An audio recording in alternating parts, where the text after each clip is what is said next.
اما بعد فقد قال اللہ تبارک و تعالی کما ورد فی سورۃ آل عمران اعوذ باللہ من الشیطان الرجیم بسم اللہ الرحمن الرحیم ان اول بیت وضع للناس للذی ببکۃ مبارکا وہدی للعالمین فیہ آیات بینات مقام ابراہیم ومن دخلہ کان آمنا وللہ علی الناس حج البیت من استطاع الیہ سبیلا ومن کفر فإن اللہ غنی عن العالمین. وقال عز وجل كما ورد في سورة الحج وَلِكُلِّ أُمَّةٍ جَعَلْنَا مَنْسَكًا لِيَذْكُرُوا اسْمَ اللَّهِ عَلَى مَا رَزَقَهُم مِّن بَهِيمَةِ الْأَنْعَامِ فَإِلَٰهُكُمْ إِلَٰهٌ وَاحِدٌ فَلَهُ أَسْلِمُوا وَبَشِّرِ الْمُخْبِتِينَ الَّذِينَ إِذَا ذُكِرَ اللَّهُ وَجِلَتْ قُلُوبُهُمْ وَالصَّابِرِينَ عَلَى مَا أَصَابَهُمْ وَالْمُقِيمِي الصَّلَاةِ وَمِمَّا رَزَقْنَاهُمْ يُنْفِقُونَ. وَالْبُدْنَ جَعَلْنَاهَا لَكُم مِّن شَعَائِرِ اللَّهِ لَكُمْ فِيهَا خَيْرٌ فاذكروا اسم الله عليها صواف فإذا وجبت جنوبها فكلوا منها وأطعموا القانع والمعتر كذلك سخرناها لكم لعلكم تشكرون. لن ينال الله لحومها ولا دماؤها ولكن يناله التقوى منكم كذلك سخرها لكم لتكبروا الله على ما هداكم وبشر المحسنين.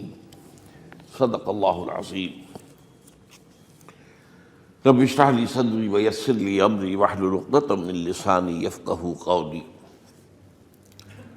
اللهم ربنا الهمنا رشدنا واعذنا من شرور انفسنا. اللهم ارنا الحق حقا وارزقنا اتباعه وارنا الباطل باطلا وارزقنا اجتنابه. آمین یا رب العالمین. آج ذی الحجہ کی 3 تاریخ ہے. گویا کہ ٹھیک ایک ہفتے کے بعد عید الاضحیٰ آ رہی ہے. دیکھیے اسلام میں جو 4 عبادات فرض کی گئی ہیں، جو 4 ارکان ہیں، ایک رکن تو ہے جس کا تعلق ہے عقیدے سے، کلمہ شہادت، اور 4 ارکان وہ ہیں جن کا تعلق عبادات سے، نماز، روزہ، حج اور زکوٰۃ. ان میں ایک عجیب قسم کی تقسیم ہے. مثلاً 1 2 جمع 2 کی تقسیم بنتی ہے.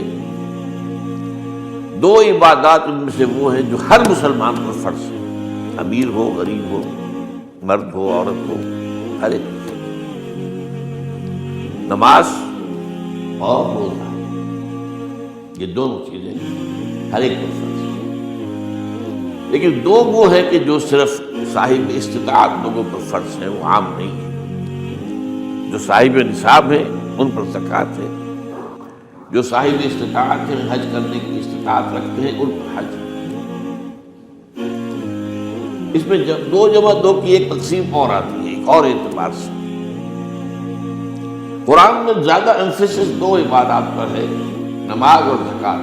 اقیموا الصلاۃ وآتوا الزکاۃ، اقیموا الصلاۃ وآتوا الزکاۃ، اقیموا الصلاۃ وآتوا الزکاۃ، یقیمون الصلاۃ ویؤتون الزکاۃ. یہ گویا کہ بندھا ہوا ہے ایک جوڑا. جبکہ یہ صورتحال جو ہے روزے کی بھی نہیں ہے اور حج کی بھی نہیں ہے. صلاۃ اور زکوٰۃ کا حکم بے شمار مرتبہ قرآن میں آیا، اور روزے کے سارے احکام ایک مقام پر سورہ بقرہ کے 23 رکوع کی 6 آیات میں سب کا سب بیان ہو. باقی تو بعض جگہوں پر اس کا صرف اس اعتبار سے تذکرہ ہے کہ اگر کوئی کفارہ ادا کرنا ہے اس کے لیے اتنے روزے رکھ لو، ورنہ یہ ہے کہ روزے کا اپنی جگہ پر مستقل بذات جو ہے وہ ذکر یا حکم موجود نہیں. اس اعتبار سے غور کیجئے، حج کا معاملہ بھی یہی ہے. وہ ایک تو یہ کہ سورہ آل عمران میں اس کی فرضیت کا ذکر آیا، وہ میں نے آیات آپ کو پڑھ کر سنائی ہیں، 2 آیات، ان پر ابھی گفتگو کریں گے۔ سورہ بقرہ کے 24ویں اور کچھ 25ویں رکوع میں کچھ اس کے مناسک بیان ہوئے، سورہ حج کے 4تھے رکوع میں اس کے مناسک بیان ہوئے، بس باقی پورے قرآن میں تو اس کا ذکر نہیں۔ تو اس اعتبار سے فرق ہو گیا 2 جمع 2 کا، لیکن یہ جو جن کی اہمیت اس اعتبار سے کم ہو گئی ہے، اللہ تعالیٰ کی ایک عجیب حکمت نظر آئی کہ ہماری جو 2 عیدیں ہیں وہ ان 2 عبادات کے ساتھ منسلک کر دی گئی۔ روزوں کے اختتام پر عید الفطر، حج کے ساتھ عید الاضحیٰ۔ تو گویا کہ ان 2 عبادات کی اہمیت میں اگر کسی درجے میں کوئی کمی محسوس ہوتی ہے قرآن مجید کے بیان کے حوالے سے، تو اس کی تلافی اس سے ہو جاتی ہے کہ عیدین ہماری 2 ہی عیدیں ہیں، 2 ہی تہوار ہیں، اور وہ ان 2 عبادات کے ساتھ جوڑ دیے گئے۔ اب آخری بات سمجھیے، 3 جمع 1 کی بھی ایک تفریق ہے۔ 3 عبادات وہ ہیں جو مؤقت ہیں صرف، یعنی معلق بالزمان، ان کا تعلق وقت کے ساتھ ہے، یہ نہیں کہ کسی خاص جگہ سے متعلق ہے۔ نماز ہر جگہ فرض ہے، ہاں البتہ اس کا وقت آئے گا، اگر سورج جو ہے نصف النہار سے ڈھلکے گا تو ظہر کا وقت ہوگا، اگر کسی وجہ سے اللہ تعالیٰ کی حکمت ہو کہ سورج وہیں کا وہیں کھڑا رہ جائے تو ظہر کا وقت آئے گا ہی نہیں، ظہر فرض ہوگی ہی نہیں۔ مغرب اسی وقت فرض ہوگی جبکہ سورج غروب ہو جائے، اگر کسی وجہ سے سورج غروب نہ ہو، اور کیا پتہ یہ ساری باتیں جو ہیں قیامت کا جو زلزلہ آنے والا ہے اس میں یہ ساری ہی باتیں ہونے والی ہیں، سورج مغرب سے طلوع ہوگا یہ تو وضاحت کے ساتھ کہا گیا ہے، تو مغرب کا وقت نہیں آئے گا۔ اسی طریقے سے رمضان کا مہینہ آئے گا تو روزے فرض ہوں گے۔ اس حوالے سے یہ زمانے کا تعلق تو ہے لیکن کسی مکان سے کوئی تعلق نہیں ہے۔ حج وہ ہے جس کے تقریباً تمام مناسک جو ہیں وہ ایک خاص مقام پر ادا ہوتے ہیں۔ آپ سفر کر کے جائیے، مکہ مکرمہ جائیے، اللہ کے گھر کا طواف کیجیے، پھر وہاں سے جو بھی روانگی ہوتی ہے یوم الترویہ 8 ذی الحجہ کو نکلیے اور جا کر منا میں قیام کیجیے 1 رات، پھر 9 کی صبح کو نکلے عرفات جائیے، عرفات میں شام تک قیام رہے گا، لیکن مغرب کی نماز کے وقت کے بعد وہاں سے نکلیں گے، مغرب وہاں پڑھیں گے نہیں، وہ جا کر مزدلفہ میں پڑھی جائے گی عشاء کے ساتھ ملا کر، چاہے کتنی ہی دیر ہو جائے۔ بہرحال یہ ساری چیزیں ایک خاص مقام کے ساتھ ہیں، منسلک ہیں، ہر جگہ پر یہ ادا نہیں ہو سکتا۔ اب اس میں دیکھیے حکمت نظر آ رہی ہے، چونکہ حج جو ہے ایک خاص جگہ پر ایک خاص مقام سے وابستہ ہے، اس کے ساتھ جو عید الاضحیٰ وابستہ کی گئی ہے، یہ گویا کہ حج ہی کے ایک رکن کو پھیلا دیا گیا ہے۔ قربانی جو مناسک حج میں بڑی اہمیت کی حامل ہے، اسے عام کر دیا گیا۔ تم مدینے مکے تو نہیں پہنچ سکے ہو، لیکن یہاں پر قربانی کے اندر تو شریک ہو جاؤ۔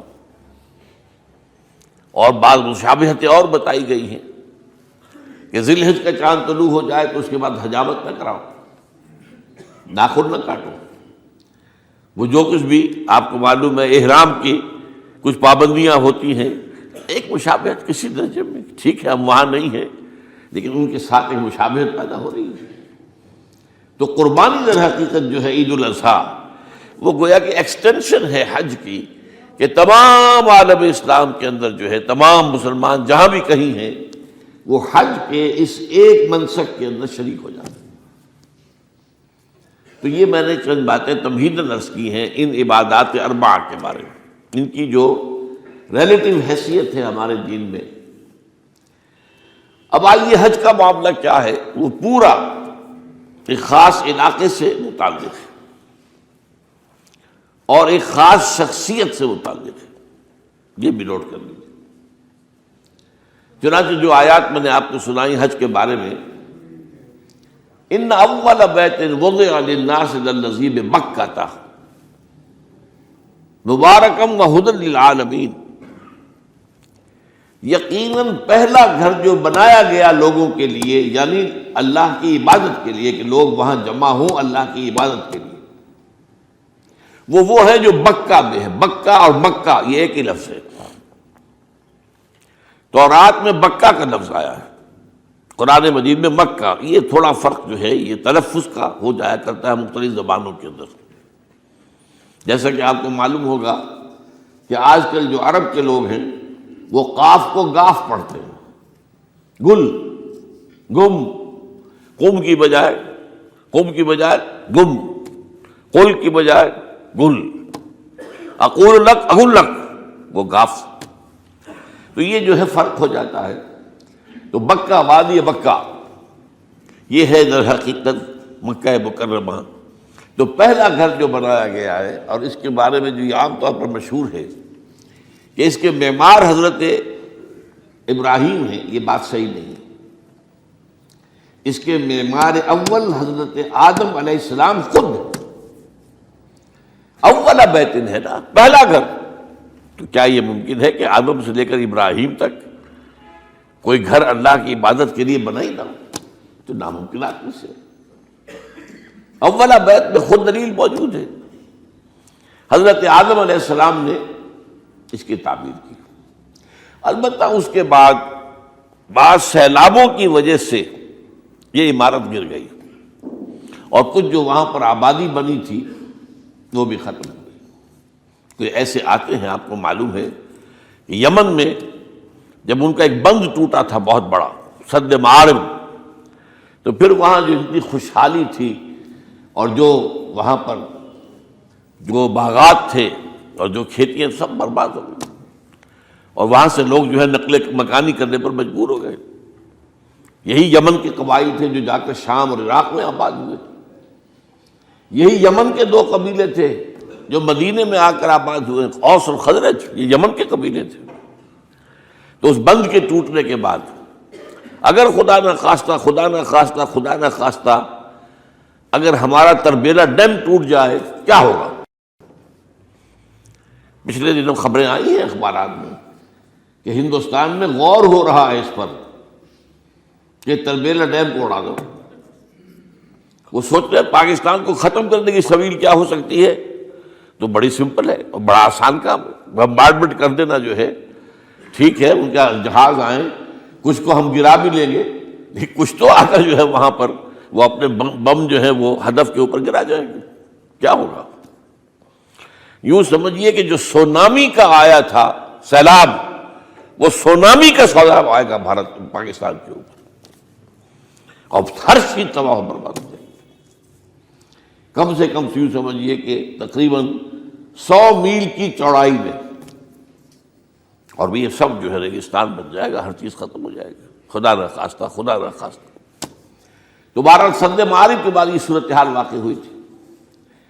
تو اس کے بعد سے یہ جو ہے یہ اللہ کا گھر یہ جو ہے گرا ہوا تھا۔ اس کی کوئی اب صرف یہ کہ قواعد رہ گئے تھے۔ قواعد کہتے ہیں جو بنیادیں ہوتی ہیں، وہ پھر اللہ تعالیٰ نے حضرت ابراہیم کو بتائیں کہ یہ ہیں وہ بنیادیں جن پر کہ وہ گھر ہوتا تھا۔ وَإِذْ يَرْفَعُ إِبْرَاهِيمُ الْقَوَاعِدَ مِنَ الْبَيْتِ وَإِسْمَاعِيلُ، ان بنیادوں پر حضرت ابراہیم اور اسماعیل نے مل کر دو معماران حرم نے یہ عمارت جو ہے دوبارہ تعمیر کی ہے۔ تو گویا کہ حضرت ابراہیم علیہ السلام معمار دوم ہے، معمار اول اس کا جو ہے وہ خود حضرت آدم علیہ السلام۔ فیہ آیات بینات مقام ابراہیم، مقام ابراہیم ہے۔ جو بھی وہاں گئے ہیں انہوں نے دیکھا ہے کہ ایک پتھر تھا جس پر کھڑے ہو کر حضرت ابراہیم علیہ السلام تعمیر کر رہے تھے۔ اب آج تو آپ کو معلوم ہے اسکیفولڈنگ لگ جاتی ہے، بانس لگ گئے، یا آج کل تو جو ہے پائپس جو ہے لوہے کے اس سے لگا کر، تو جیسے جیسے عمارت اٹھتی جا رہی ہے اسی طریقے سے اس کے ساتھ جو ہے وہ چل رہے ہیں، اور ان کے اوپر کھڑے ہو کر تعمیر ہو رہی ہے۔ تو اس وقت کچھ نہیں تھا۔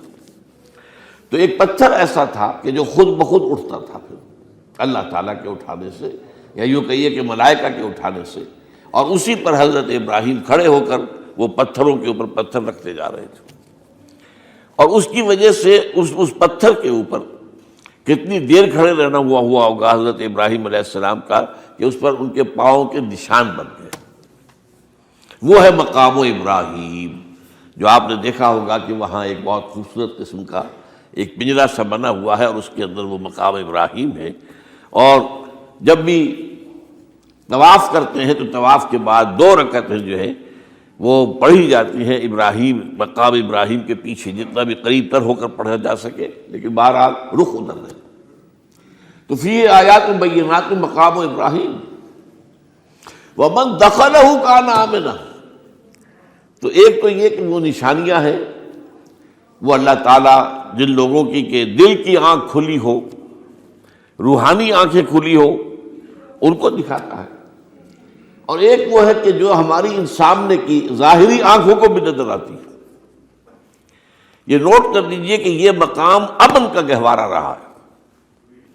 عرب میں لوٹ مار، قتل غارت، قتل کے بدلے میں قتل، پھر قتل کے جواب میں قتل چلتا تھا، لیکن اس وقت بدترین دور میں بھی عربوں کا معاملہ یہ تھا کہ کوئی شخص فرض کیجئے کہ وہ کئی مہینے سے اپنے باپ کے قاتل کو ڈھونڈ رہا ہے تاکہ قصاص لے سکے، بدلہ لے سکے، اسے قتل کر سکے، اسے کہیں نظر نہیں آ رہا، اچانک حرم میں نظر آ جاتا ہے، وہاں وہ نقصان نہیں پہنچائے گا اسے۔ یہ امن کا گھر ہے، اللہ تعالیٰ نے اسے امن کی جگہ بنایا ہے، بلد الامین کہا گیا ہے اس کو، امن والا شہر۔ تو یہ جو ہے، یہ تو آج تک بھی اس کی جو برکت ہے وہ نظر آتی ہے۔ وَمَن دَخَلَهُ كَانَ آمِنًا وَلِلَّهِ عَلَى النَّاسِ حِجُّ الْبَيْتِ مَنِ اسْتَطَاعَ إِلَيْهِ سَبِيلًا، اور اللہ کا حق ہے اپنے بندوں پر کہ وہ حج کریں اس کے اس گھر کا، جو کوئی بھی استطاعت رکھتا ہو سفر کی۔ اگر زاد راہ ہے، خرچہ ہے، جانے آنے کے اخراجات مہیا ہیں، اور یہ کہ آپ پیچھے جن کو چھوڑ کر جا رہے ہیں ان کے لیے بھی اتنے وقت کا جو ہے وہ انتظام ہے کھانے پینے کا، گزارے کا، نان نفقے کا، تو آپ پر حج فرض ہو گئے۔ اب اگر اس فرضیت کے بعد کوئی شخص تاخیر کرتا ہے تو وہ بڑے گناہ کے اندر مبتلا ہے۔ جیسے ہی فرضیت ہو جائے، پہلا کام جو ہے، پہلا قرض جو ہے، یوں سمجھیے یہ اللہ کا قرض ہے بندوں پر۔ یہ لام جو آتا ہے، لام اور اعلیٰ، لام کسی کے حق کے لیے، اعلیٰ کسی کے اوپر حق ہونا۔ وَلِلَّهِ عَلَى النَّاسِ حِجُّ الْبَيْتِ مَنِ اسْتَطَاعَ إِلَيْهِ سَبِيلًا، یہ تو اللہ کا حق ہے لوگوں پر، لوگوں کے ذمے، یہ قرض ہے اللہ کا کہ اس کے گھر کا حج کریں، جائیں، طواف کریں، اور جو بھی اس کے مناسک ہیں ادا کریں، اور وہیں پر قربانی کا بھی ہے۔ لِيَشْهَدُوا مَنَافِعَ لَهُمْ وَيَذْكُرُوا اسْمَ اللَّهِ فِي أَيَّامٍ مَّعْلُومَاتٍ عَلَىٰ مَا رَزَقَهُم مِّن بَهِيمَةِ الْأَنْعَامِ فَكُلُوا مِنْهَا وَأَطْعِمُوا الْبَائِسَ الْفَقِيرَ، اسی کے اندر جو ہے مناسک کے اندر قربانی بھی ہے۔ افریقہ میں آپ کو معلوم ہے، شمالی افریقہ میں زیادہ تر لوگ جو ہیں جیسے کہ ہندوستان پاکستان میں ویسے ہیں، لیکن آپ جنوب میں چلتے جائیے تو رنگ گہرا ہوتا چلا جائے گا، انتہائی سیاہ رنگ، وہ بھی ہے، سب آ رہے ہیں، شکلیں جدا ہیں، زبانیں جدا ہیں، لیکن سب کے سب جو ہے ایک ہی نغمہ ان کی زبان پر ہے ایک ہی نغمہ، کہیں واضح کہیں مبہم، وہ ایک ہی مذہب، لبیک اللہم لبیک لبیک لا شریک لک لبیک ان الحمد والنعمت لک والملک لا شریک لک۔ اب یہ ترانہ ہے، توحید کا ترانہ ہے، اور گونج رہی ہے اس وقت، آپ اندازہ نہیں کر سکتے کہ وہ پوری سرزمین گونج رہی ہوگی اس ترانے کے ساتھ، کیونکہ تھوڑی تھوڑی دیر کے بعد نئے قافلے داخل ہو رہے ہیں۔ ابھی ایک قافلہ جو ہے اس نے سعی مکمل کی ہے، اس میں شامل ہو گیا، بلکہ اس کے دوران ہی ابھی اس کا ختم نہیں ہوا کہ تیسرا قافلہ چلا رہا ہے۔ وہ تو یہاں تو ظاہر بات ہے کہ میں نے چونکہ ایک نقشہ اپنی نگاہوں سے دیکھا ہے، مدینہ منورہ سے اور مکہ مکرمہ جاتے ہوئے رات کے وقت، کہ کہیں جو ہے وہ روشنیوں کی وہ قطار ٹوٹتی ہی نہیں تھی، مسلسل معلوم ہوتا ہے کہ سڑک کے اوپر گاڑی ہے، مسلسل، کہیں اس کے اندر وقفہ ہے ہی نہیں۔ اتنے بڑے پیمانے پر لوگ جمع ہو رہے ہیں، زبانیں جدا ہیں، ایک دوسرے کی زبان نہیں سمجھتے، لیکن ایک زبان اور بھی ہوتی ہے جو بغیر بولے سمجھ میں آتی ہے، اس سے معلوم ہوتا ہے سب کے لیے محبت ہے، ہمارے بھائی ہیں، تمام مسلمان ہیں۔ بعض کے اندر یہ محبت کا جذبہ زیادہ ہے۔ ترکوں میں انڈو پاکستان کے لوگوں کے لیے بہت محبت ہے۔ اب وہ بات جو نہیں کر سکتے، سمجھا نہیں سکتے، لیکن ان کی آنکھوں سے، ان کے انداز سے وہ محبت ٹپکی پڑتی ہے۔ تو عالمگیریت جو ہے اسلام کی، ہمگیریت، عالمگیریت، آفاقیت، اس کا جو مظہر نظر آتا وہاں تھا۔ پھر یہ کہ ہمارے ہاں کی جتنے بھی فرقہ بندیاں ہیں وہ وہاں ختم ہو جاتی ہے۔ وہاں اہل حدیث ہیں، حنفی ہیں، مالکی ہیں، شافعی ہیں، حنبلی ہیں۔ یہ کام بھی کیا ہے آ کر انہوں نے آل سعود نہیں، ورنہ اس سے پہلے جو ہے وہ 4 مصلے علیحدہ تھے، وہاں پر 4 جماعتیں علیحدہ ہوتی تھی۔ یہ حنفی مصلح ہے، یہاں پہ حنفی امام ہے وہ پڑھائے گا، یہ شافعی مصلح ہے، شافعی امام ہے وہ نماز پڑھائے گا۔ تو یہ جو ایک تفریق تھی وہاں بھی موجود تھی، انہوں نے ختم کیا۔ ایک امام کے پیچھے جماعت ہوگی، اسی میں حنفی بھی ہیں، مالکی بھی ہیں، شافعی بھی۔ کچھ ہیں لوگ جو زیادہ، جن کے اندر کچھ زہر زیادہ گھل گیا ہے فرقے واریت کا، وہ پھر نہیں نماز پڑھتے، وہاں پر محروم رہتے، اس کی فضیلتوں کو چھوڑ کر جا کر کہیں اپنے جو ہے گھروں پر جہاں ٹھہرے ہوئے وہاں جا کے نماز پڑھ لیتے ہیں کہ یہ جو ہے وہابی، ان کے پیچھے ہماری نماز نہیں ہوتی۔ لیکن نہیں، عام طور پر ایسا نہیں ہے، عام طور پر سب لوگ جمع ہیں، نماز پڑھ۔ اور ایک سب سے بڑا مشاہدہ جو ہوتا ہے، جو مجھے سب سے پہلے ہوا تھا پہلے حج میں، یہ 1962 کی بات ہے، تو میں نے محسوس کیا کہ یہ نماز کے اندر اختلافات جو ہیں اسلام مسلمانوں میں صرف اتنے ہیں کہ جس سے جماعت نہیں ٹوٹتی۔ اختلافات ہے، رفع یدین ہے یا نہیں ہے، آمین بالجہر ہے یا نہیں ہے، اختلافات تو ہیں، لیکن جماعت نہیں ٹوٹتی۔ وہ جو ڈرل ہے، ڈرل جیسے کہ ڈرل ہوتی ہے، آرمی پریڈ ہو رہی ہے، وہ ڈرل ختم نہیں ہوتی۔ ایسا نہیں ہے، میں نے جب سوچا اگر کسی مسلک کے نزدیک رکوع بھی 2 ہوتے، جیسے سجدے 2 ہیں، تو وہ لوگ تو ایک رکوع کے بعد دوسرا رکوع کرتے اور باقی لوگ سجدے میں چلے گئے ہوتے، جماعت ٹوٹ جاتی۔ یا اگر کسی کے نزدیک ہر رکعت کے اندر جیسے رکوع ایک ہے، سجدہ بھی ایک ہی ہوتا، تو کچھ لوگ تو ایک سجدہ کر کے کھڑے ہو جاتے ہیں اور دوسرے لوگ جو ہے دوسرا سجدہ کر رہے ہوتے ہیں، جماعت ٹوٹ جاتی ہے۔ تو یہ میں سمجھتا ہوں کہ یہ کس کی حکمت ہے، کس نے یہ طے کیا کہ ٹھیک ہے آپ میں رنگا رنگی بھی ہو، اے ذوق اس چمن کو ہے زیب اختلاف سے، اختلاف بھی ہے، رفع یدین بھی ہو رہا ہے، آمین بالجہر بھی ہو رہا ہے، نہیں بھی ہو رہا ہے، سب کچھ ہے، لیکن وہ اجتماعیت نہیں ٹوٹ رہی۔ یہ وہ یوں سمجھیے کہ یہ زندہ معجزہ ہے اسلام کا کہ 1400 برس بیت گئے ہیں اور کتنے بڑے علاقے میں یہ اسلام پھیلا ہے، اور یہ کہ مختلف مسالک وجود میں آئے، اس میں کوئی شک نہیں ہے۔ حنفی ایک علاقے کے اندر آپ کو ملیں گے صرف شافعی، ہندوستان کا بھی مغربی ساحل کے صرف شافعی ملیں گے آپ کو۔ اس سے آگے آپ جائیے، چونکہ یہ عرب تاجروں کے ذریعے سے ایمان لائے ہیں، یہ لوگ سری لنکا کے لوگ ہیں، انڈونیشیا کے لوگ ہیں، ملیشیا کے لوگ، سب شافعی ہیں۔ ہندوستان میں چونکہ اوپر سے شمال سے آیا ہے اسلام، یہ ترکوں کے ذریعے سے آیا ہے، اور وہ کٹر حنفی تھے، یہاں حنفیت آئی ہے۔ ترک جو ہے کٹر حنفی، یہ ترکی تو تھے جو آئے تھے۔ یہ کون تھا؟ محمود غزنوی کون تھا؟ سبکتگین کون تھا؟ الپتگین کون تھا؟ بختیار کاکی کون تھا؟ قطب الدین بختیار، یہ کون تھے؟ سب ترک۔ اور ترک بھی کون؟ غلامان، خاندان غلامان یاد کیجیے۔ لیکن بہرحال ان کے ذریعے سے جو اسلام ان کے ساتھ آیا ہے وہ خالص حنفی اسلام، تو کوئی حرج نہیں، وہاں جا کر سب جمع ہو جاتے ہیں ایک وحدت کے اندر۔ تو یہ چند مشاہدات وہاں کے ہوتے ہیں جو ہماری ظاہری آنکھوں کو بھی نظر آ جاتے ہیں، جس کا کہ قلب کے اوپر بڑا گہرا اثر پڑتا ہے۔ اب میں ایک موضوع لے رہا ہوں یہ جو قربانی کا مسئلہ ہے، اس کے بارے میں ایک زمانے میں تو بہت منکرین حدیث کی طرف سے اس کے خلاف بڑی جو ہے ایک مہم چلی تھی کہ ختم کیا جائے اس کو، یہ خام خواہ جو ہے خرچ ہوتا ہے بہت بڑا اور ضائع ہوتا ہے گوشت، اتنے بڑے پیمانے پر گوشت ہوتا ہے کھایا نہیں جاتا۔ اچھا ایک زمانے میں فریج بھی نہیں تھے، یہ بھی نہیں کہ آپ محفوظ کر دیں، گوشت ضائع بھی ہو سکتا تھا، اور بھی چیزیں جو ہے وہ گوشت کی وہ صحیح طور سے استعمال نہیں ہوتی تھی۔ تو اس کے اوپر بڑا پروپیگنڈا منکرین حدیث کا رہا کہ یہ جو ہے قربانی صرف حج کے موقع پر ہے۔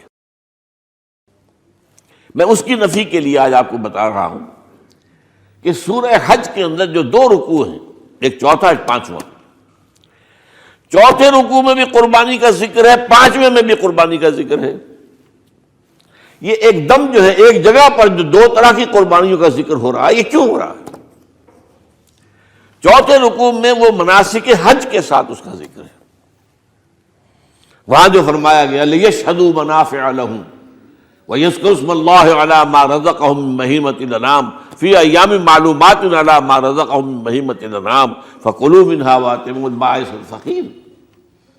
وہاں پہ قربانیاں دو، پھر اللہ کا نام لو، ان جانوروں پر جو اللہ نے تمہیں عطا کیے ہیں ان جو معین دنوں کے اندر دو، فی ایام معلومات، اور پھر اس میں سے خود بھی کھاؤ، اور جو ہے جو جیسے صدقہ کا گوشت ہوتا ہے وہ نہیں ہے، وہ قربانی کا گوشت ہے، اس میں سے آپ خود بھی کھائیں اور غرباء کو کھلائیں، غریبوں کو دیں، مساکین کو دیں۔ تو یہ پورا حکم آ چکا ہے چوتھے رکوع کے اندر۔ پانچواں رکوع پورا کا پورا جو ہے وہ عید الاضحیٰ پر ہے میرے نزدیک۔ یہی حکمت صوم کے بارے میں ہے کہ وہاں جب ایک حکم تکرار کر کے آیا کہ پہلے فرما دیا گیا فَمَنْ كَانَ مِنْكُمْ مَرِيضًا أَوْ عَلَىٰ سَفَرٍ فَعِدَّةٌ مِّنْ أَيَّامٍ أُخَرَ، اگر بیمار ہو کوئی اور یہ یا کہ سفر پر ہو تو وہ تعداد دوسرے دنوں میں پوری کرے۔ پھر کیا وجہ دوبارہ آ رہا ہے؟ شہر رمضان الذی انزل فیہ القرآن ھدی للناس وبینات من الھدی والفرقان فمن شہد منکم الشہر فلیصمہ ومن کان مریضا او علی سفر فعدۃ من ایام اخر۔ کیوں؟ یہ تو ادبی اعتبار سے یہ کلام کا عیب شمار ہوتا ہے، تکرار بلا کسی سبب کے، نہیں سبب کے بغیر نہیں ہے۔ وہاں کیا تھا؟ وہاں ان دو رعایتوں کے ساتھ تیسری بھی شامل تھی کہ اگر صحیح ہو اور مقیم ہو پھر بھی روزہ نہ رکھو تو ایک مسکین کو کھانا کھلا دو۔ یہ رعایت ختم ہوئی ہے رمضان کے روزے کے ساتھ، اب رکھنا پڑے گا روزہ، اور اگر بیمار ہو یا سفر پر ہو تو ٹھیک ہے دوسرے دنوں میں پورا کرو، پورا کرنا لازم ہے اس کو۔ تو یہ چیز جو ہے یہ در حقیقت کسی وجہ سے ہوتی ہے۔ بالکل یہی بات ہے سورہ حج کے چوتھے رکوع کے اندر، وہ جو قربانی ہے حج کے ساتھ اس کا ذکر آ چکا۔ اب سنیے یہ جو آ رہا ہے، فرمایا وَلِكُلِّ أُمَّةٍ جَعَلْنَا مَنْسَكًا، ہر امت پر ہم نے ایک جو ہے قربانی کا معاملہ نازل وہ جو ہے فرض کیا ہے۔ میں نے چونکہ آج شروع میں کہا تھا کہ صوم اور حج میں کچھ مشابہتیں ہیں۔ دیکھیے صوم کا حکم بھی آیا تھا تو کس طور سے آیا تھا؟ یا ایھا الذین آمنوا کتب علیکم الصیام کما کتب علی الذین من قبلکم لعلکم تتقون، اہل ایمان تم پر روزہ رکھنا فرض کیا گیا جیسے کہ فرض کیا گیا تھا ان پر جو تم سے پہلے تھے۔ یہاں پر اسی حوالے سے بات ہو رہی ہے کہ اے مسلمانوں یہ قربانی صرف تم پر فرض نہیں کی جا رہی، یہ تو ہر امت پر، ہر نبی ہر رسول کی امت۔